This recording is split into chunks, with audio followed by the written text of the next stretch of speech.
tal, amigos? Bienvenidos a una edición del Catecismo de la Iglesia Católica en este marco de la conmemoración del Año de la Fe, en el que el Papa emérito Benedicto XVI lo había convocado, y vamos abarcando ya del año 2012-2013.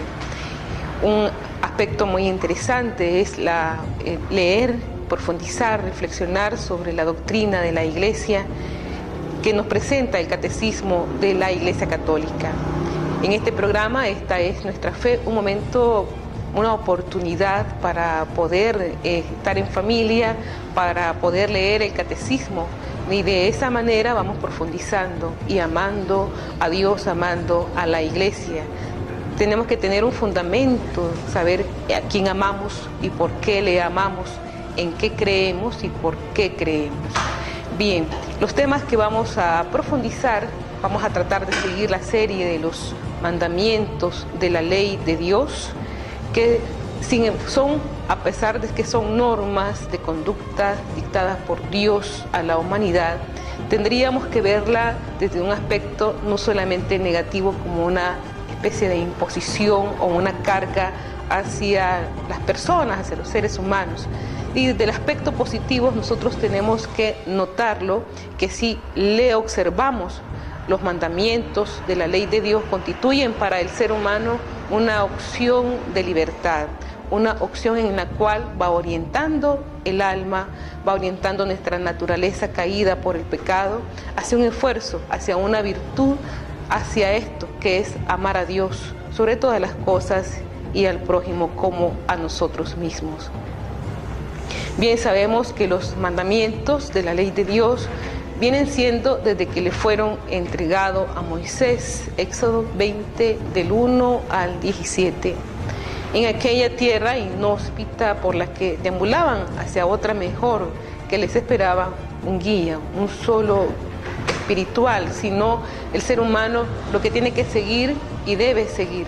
Quien quiera ser llamado pues hijo del Creador ha de responder afirmativamente a Cristo cuando le diga, como el joven, ya sabes los mandamientos, y ha de saber que todo se resume en aquel quien ama ha cumplido la ley, que dejará escrito San Pablo en la epístola a los romanos. Bien, aquí tenemos un fundamento muy importante. Quien ama ha cumplido la ley. Veamos esto desde este punto de vista. Ya decíamos anteriormente, no solamente observarlo o entenderlo desde el aspecto negativo, que puede ser algo que yo debo cumplir por una obligación y que me sienta, como una imposición, que me lo impone la Iglesia, y tenemos que aprenderlo, y tenemos que saberlo, y tenemos que conocerlo, y de repente puede resultar una repugnancia hacia nosotros como personas. Sin embargo, los padres de familia debemos de orientar a los jóvenes, a los niños, que observando los mandamientos de la ley de Dios, vamos aprendiendo a amar a Dios, como dice San Pablo. Y esto de saber también que la ley de Dios ha sido puesta en la naturaleza, por tanto se puede dividir de esta manera. Hay una ley eterna que es el plan de Dios para toda la creación.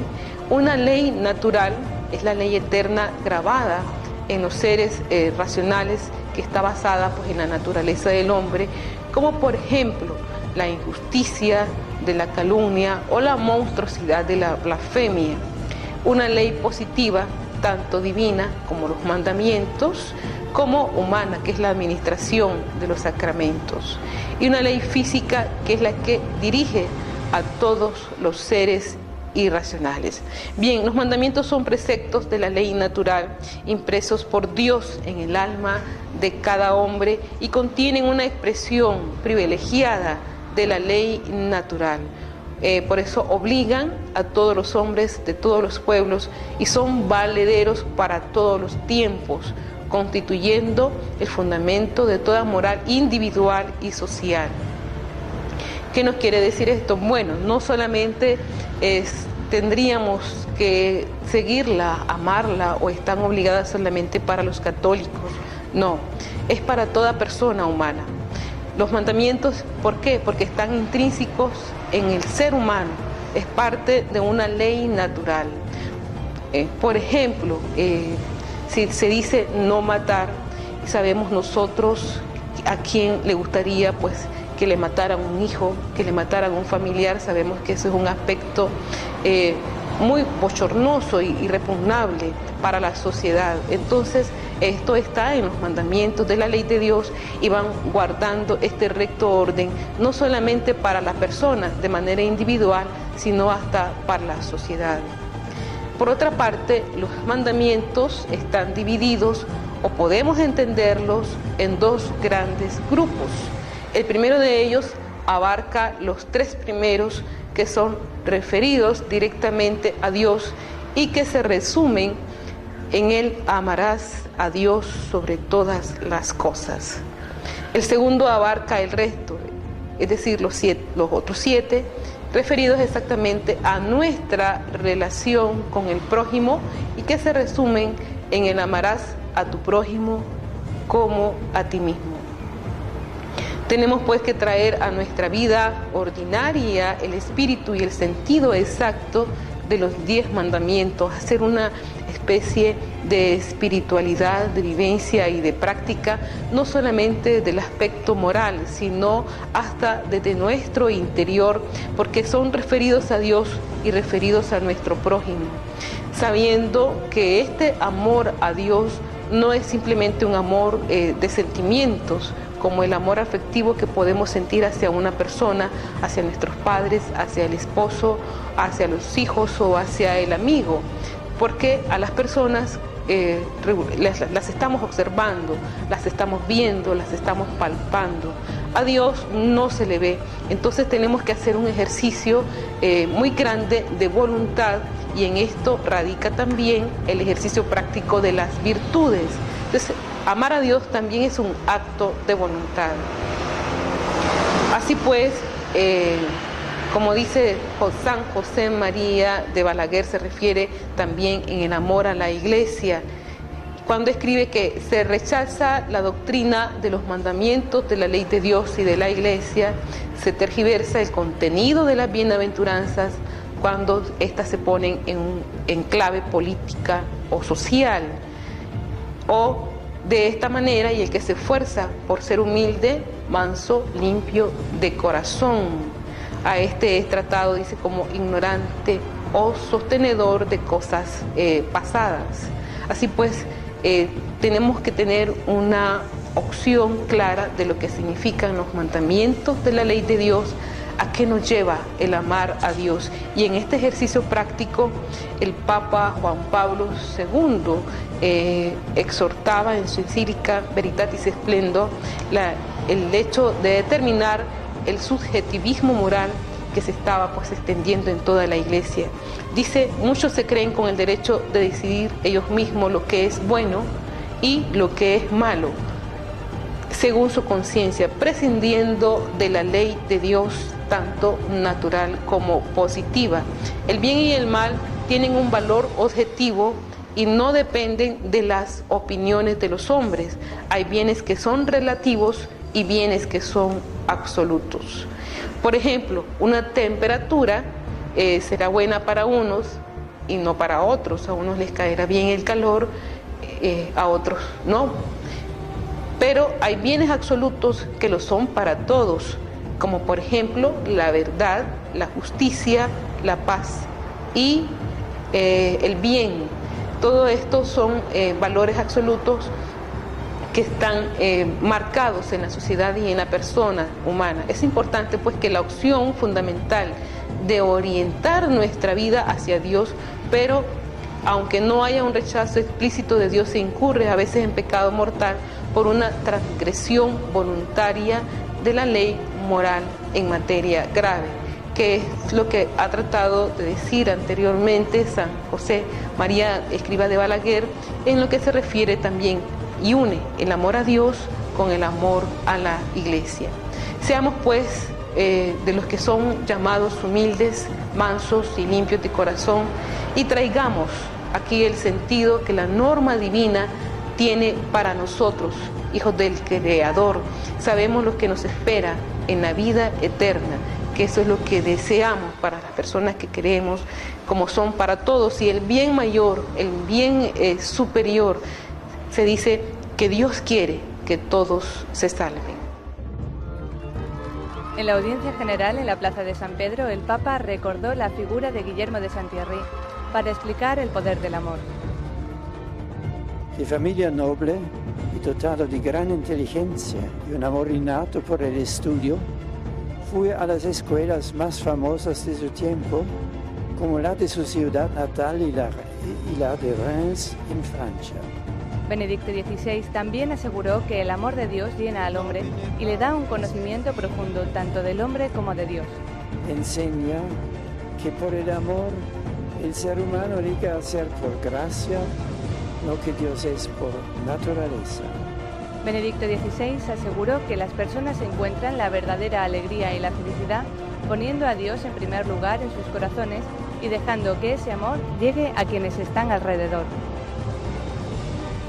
Bien, amarás a Dios sobre todas las cosas. El primer mandamiento de la ley de Dios no es una expresión de egoísmo, que lo podemos nosotros entender de esa manera, cuando queremos que una persona nos ame, solamente amar a una persona, y en este sentido sí lo podemos entender como algo egoísta.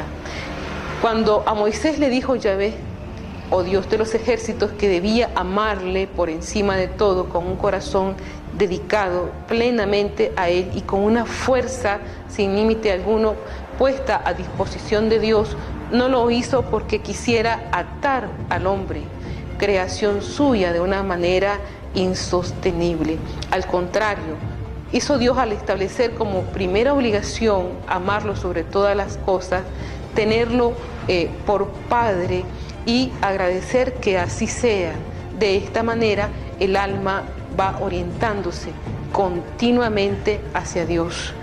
Es lo que hablábamos en la sesión anterior sobre el catecismo de la Iglesia Católica, cómo el ser humano debe estar referido ante esta presencia de Dios en la vida cotidiana, conocerlo, encontrarlo. Dios es persona. Sabemos que tenemos lugares o encuentros, lugares que pueden propiciar este encuentro con el Señor, como es precisamente las Sagradas Escrituras, a través de su palabra, como es la comunidad, como es la iglesia, como son los sacramentos. Estos son espacios donde nosotros podemos encontrarnos con Dios. Sin embargo, esos espacios no terminan ahí. Estos espacios, cuando salimos del templo, también se van prolongando en la calle, se van prolongando y llegan a nuestra casa. Por eso es fácil escuchar algunas críticas de parte de las personas, unas críticas de manera a veces irónica, mordaz, cuando dice, viene saliendo de la iglesia, viene a golpearse el pecho y luego va a discutir con la familia, con los vecinos, y entonces se critica de esa manera por la incoherencia que hay entre la fe y la vida. Así pues, estos lugares de encuentro con el Señor se prolongan más allá de la iglesia, del templo, de los sacramentos, de la comunidad eclesial, de la palabra, porque esta tiene consecuencia en la vida. Si nos preguntamos qué es amar a Dios sobre todas las cosas, sabemos que no podemos hacer tal cosa como lo hacemos con las personas que conocemos. Ya lo estábamos hablando anteriormente. No en el sentido afectivo, en la demostración del amor, en el sentimiento. Es fácil decir yo siento por una persona un determinado sentimientos, y vienen, por ejemplo, los signos. Por ejemplo, para expresarle el amor a la mamá está el signo del corazón, de las flores, el amor al papá, el amor entre enamorados, o de los hijos hacia los padres, o de los padres hacia los hijos, o el amor de amistad, que también es necesario, pues, la parte afectiva. Sin embargo, a Dios no lo vemos, y entonces para nuestro pensamiento tan pragmático y tan práctico, tener amor hacia Él es bastante dificultoso. Regularmente escuchamos expresiones como estoy en la iglesia y no siento a Dios, estoy en la comunidad y no sentí su presencia. Escuchamos esas expresiones y entonces decimos, es que no lo siento, no lo puedo sentir. Sin embargo, tenemos que desligarnos de esta parte. Hay un momento de aridez espiritual en la persona, en la cual tenemos que poner todo nuestro empeño, hacer actos de voluntad y sobre todo actos de fe para poder continuar ese camino, ese ejercicio de la presencia de Dios. Ese amor tan dificultoso hacia Dios, y por eso lo abandonamos con excesiva facilidad y con frecuencia. Claro, porque no hacemos actos de fe. En un momento determinado que las cosas no nos vayan bien, por ejemplo, momentos de dolor, de enfermedad, de dificultad, momentos de prueba, inmediatamente decimos, Dios no está conmigo, Dios no está con nosotros, Dios no está con tal comunidad. Ante un desastre natural no comprendemos el sentido de la providencia divina en la persona o en la sociedad. Entonces decimos, Dios no está con nosotros. Lo abandonamos inmediatamente porque no comprendemos su voluntad, no amamos su voluntad, no hacemos ese esfuerzo, esa virtud que es tan necesaria para los cristianos, para estarnos orientando a ese amor a Dios. Dice el padre Jorge Loring, un sacerdote jesuita, que amar a Dios sobre todas las cosas es tenerle en aprecio supremo, es decir, estar convencido de que Dios vale más que nadie y por eso es preferible a todas las cosas. Aquí entra también el aspecto de la inteligencia, la virtud sobrenatural de la fe, llegar a un convencimiento tal que Dios es el ser supremo y ese convencimiento nos va a mover la voluntad. Dios nos amó primero, Primera de Juan 4:10.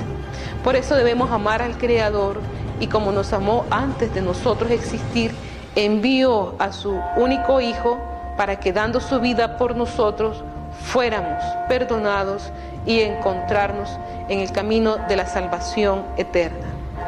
Los profetas regularmente hablan de la paciencia de Dios. El ser humano le ha despreciado hasta el límite y la expresión de amor a Dios es la expresión máxima de habernos dado a su Hijo.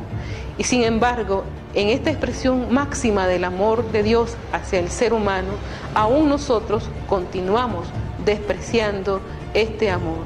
Entonces los profetas hablan de la paciencia de Dios.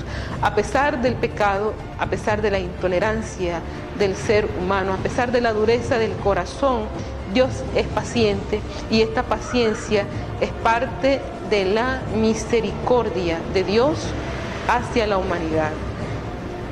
Y nuestro amor no ha de verse disminuido por deber al mundo sometimiento y como dice el padre Iraburu, de Cristo o del mundo en su obra, por considerar que puede el hombre realizarse a sí mismo sin necesidad de un auxilio sobrenatural, siendo el mayor y mejor auxilio quien nos creó. Así pues, tendríamos que hacer una especie de examen de conciencia en este precepto, en el amar a Dios sobre todas las cosas, y nos encontramos con una pregunta: ¿sabes lo necesario para salvarte y cumplir tu deber? Debemos ser conscientes de que es necesario conocer que es importante para llevar a cabo una vida en la que se refleje la filiación divina, porque así lo entiende San José María de Escribá.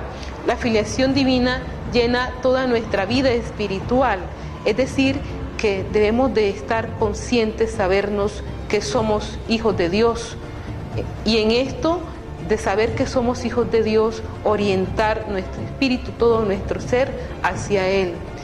Claro, una consecuencia tal sería, por ejemplo, la confianza en Él. Como nos enseña a tratar, a conocer, a amar a nuestro Padre del cielo, y así colma la esperanza nuestra lucha interior y nos da la sencillez confiada de hijos pequeños. Como los papás, los padres de familia les enseñan a amarlos a Él, orientar ese cariño, esa afectividad. Los niños saben que los papás los protegen. Los niños pequeños saben que van a comer porque los papás están ahí y se sienten confiados, se sienten seguros, se sienten protegidos. Incluso podemos llegar a una edad adulta y referirnos constantemente a nuestros padres en ese tipo de amor que nos une hacia ellos. También de esa manera se refiere la filiación divina, orientar nuestro espíritu. Pero ¿cómo vamos a mantener esta relación con el Creador? Un momento muy especial, ese es el diálogo que nosotros establecemos con Él a través de la oración. Más aún, precisamente porque somos hijos de Dios, esa realidad nos lleva también a contemplar con amor y con admiración todas las cosas que han salido de las manos de Dios Padre Creador. Nos dice el Catecismo, todo lo que nosotros vemos y observamos viene de la mano de Dios. Y somos contemplativos en medio del mundo, amando al mundo. ¿Crees que todo lo enseña la Iglesia Católica? ¿Has criticado al Papa, a los obispos, a los sacerdotes? No puede tener a Dios por Padre quien no tiene a la Iglesia como Madre. Esto fue dicho por San Cipriano. Indica con exactitud lo que quiere decir que es necesario amar a la Iglesia Católica, lo que implica, lo que debemos creer, lo que ella enseña. Otra forma de proceder no se entiende en quien se dice hijo de Dios. Esto es, analógicamente lo podemos referir en la familia. Los papás están en el cuidado de todo, están en el trabajo y confían a la mamá este otro tipo de relación, la custodia de la enseñanza o la educación de los hijos. Y así pasa en la iglesia. La iglesia es la que custodia la enseñanza de Dios a través de la doctrina, a través de los sacramentos. Ella es como madre, nos va orientando a ese amor a Dios. Por eso es que dice San Cipriano que no puede tener a Dios por padre quien no tiene a la iglesia como madre. Amar entonces a Dios significa amar a la iglesia, tiene una consecuencia que fundó su Hijo Jesucristo, y también lógicamente no expresar criterios tan alejados de los mantenidos por sus ministros, que se pueda decir de ellos que parecen de otro orden espiritual o de otra religión, porque en realidad es difícil creer que se ama a Dios sobre todas las cosas si no tiene a la iglesia como expresión de amor del Creador.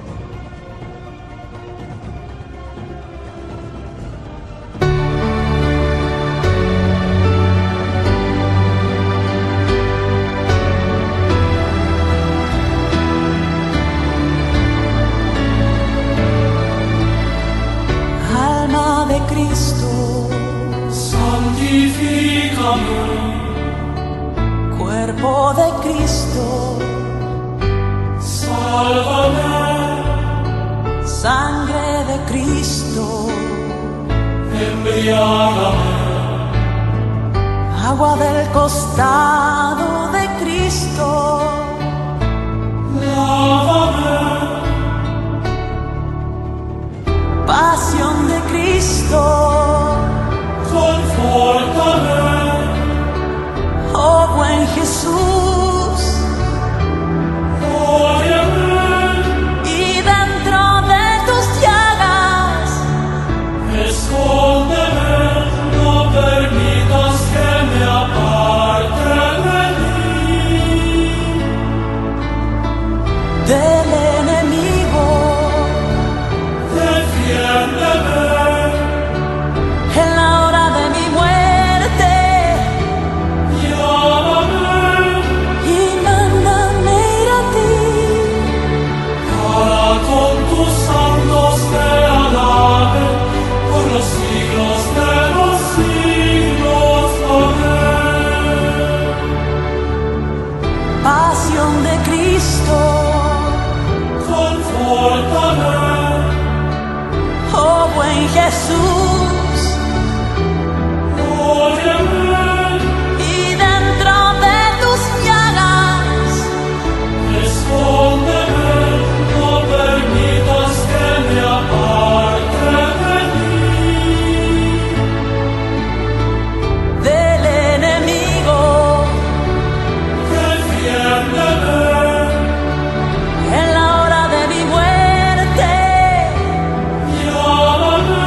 pregunta que tendríamos que hacernos es: ¿has pasado mucho tiempo sin rezar u orar?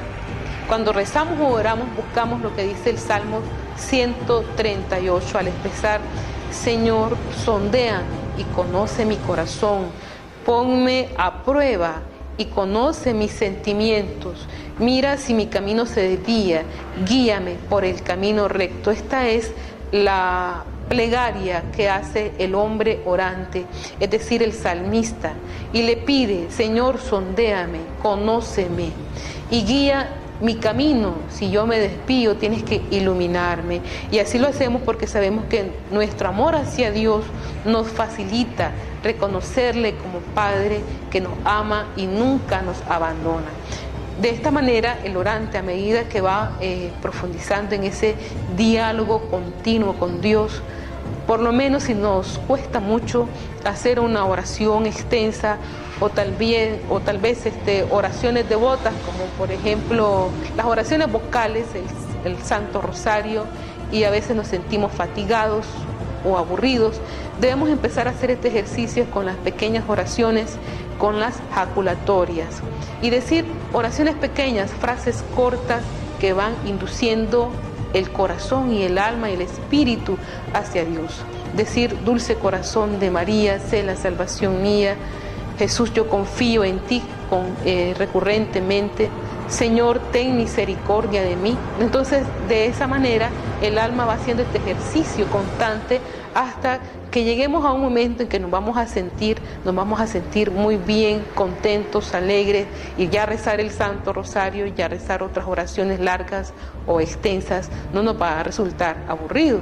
Necesitamos, por lo tanto, rezar y orar, porque en esos momentos nuestra relación con el Creador se estrecha y nos va a permitir mostrarle nuestro incondicional amor.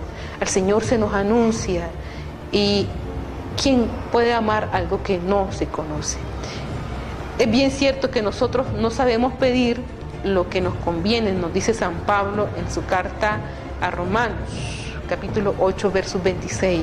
También es cierto que pedimos mal, nos dice Santiago, capítulo 4, 3.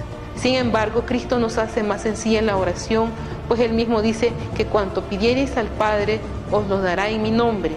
Hasta ahora no habéis pedido nada en mi nombre, pedid y recibiréis para que sea cumplido vuestro gozo. Cabe pues que la oración y expresar a través de la misma que amamos a Dios y que nuestro amor se verá reflejado en el que tenemos a Él mismo y a nuestro prójimo, porque de lo contrario, es decir, sin haber pasado mucho tiempo sin rezar y orar, las consecuencias van a ser bastante difícil para la persona, y olvidaremos aquello que dice que después de despedir a la gente subió al monte a solas para orar. Al atardecer estaba solo ahí. Aquí vemos a un Jesús que está atendiendo a las personas, que mira a las personas, que está con la gente. Sin embargo, haya su momento para estar a solas con el Padre. Mateo 14, 23, que es expresión clara de la comunicación entre hijo y padre.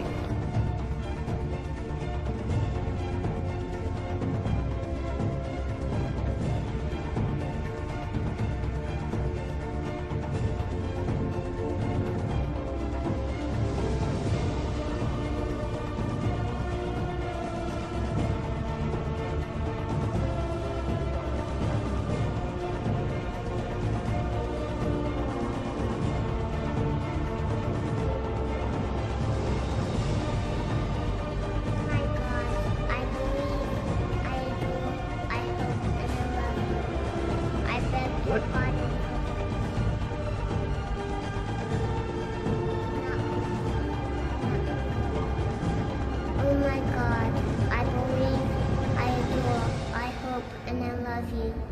I beg your pardon for those who do not believe, do not adore, do not Jesus, and do not send somebody to help me. Am I losing my mind? Oh my God, I believe, I adore, I hope, and I love you. I beg your pardon for What's wrong? Jesus is on the floor. No, he's on the cross. See up there? No, Jesus is on the floor. These are not crumbs. Each particle is Jesus. And he has been dropped on the floor by people who receive communion in their hand and do not check their hands. They just walk away and leave him there to be trampled and forgotten. Oh my God, I believe, I adore, I hope, and I love you. I beg your pardon for those who do not believe, do not adore, do not hope, and do not love you. How long are you going to do this? Until someone comes to receive him reverently. Open your eyes and see that Jesus is on the floor.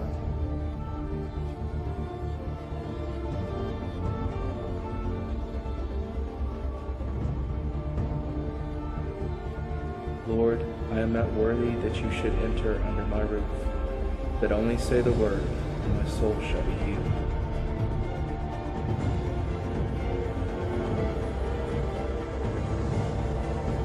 Oh my God, I believe, I adore, I hope, and I love you.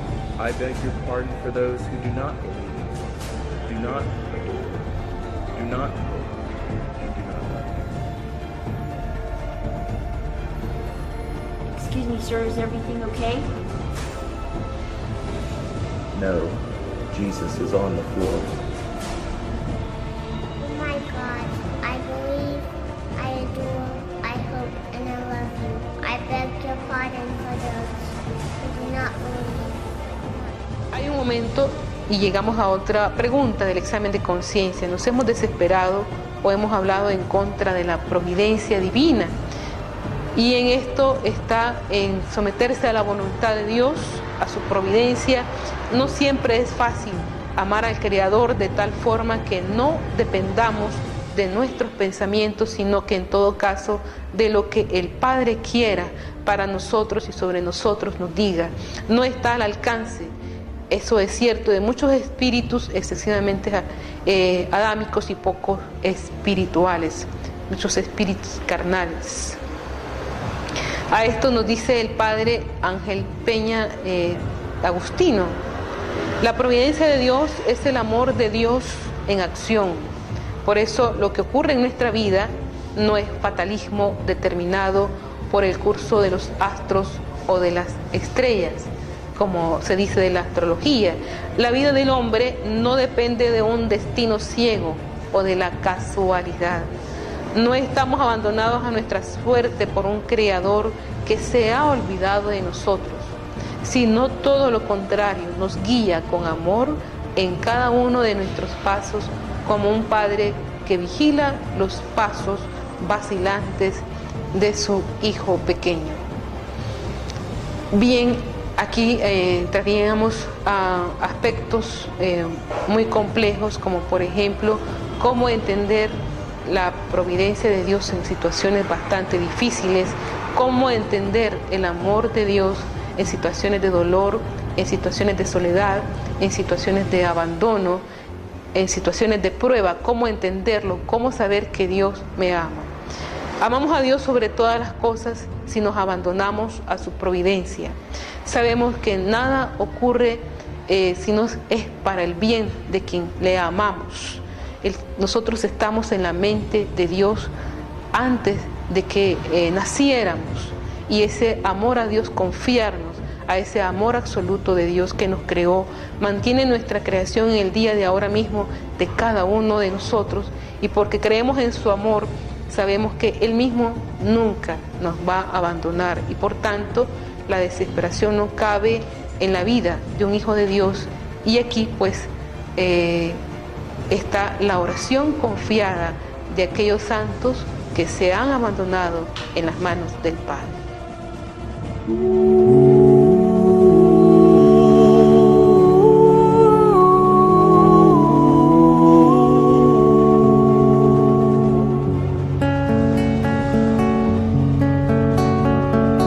Alma, ¿qué haces aquí? Dios mío, no más que verte. ¿Y qué más temes de mí? Lo que más temo es perderte. Lo que más temo es perderte. ¿Veis aquí mi corazón? Pues lo pongo en vuestra palma, mi cuerpo, mi vida y alma, mi sangre de redención, mi sangre de redención. Si queréis, dadme oración, si no, dadme sequedad. Infundo en ti devoción, también esterilidad. Soberana majestad, solo vos en mi vivir, quiero vivir en ti. Di Calvario y Tabor, desierto y tierra abundante, le di a joven el dolor, y Juan que al pecho reposa, a mi madre dolorosa, a mi madre dolorosa.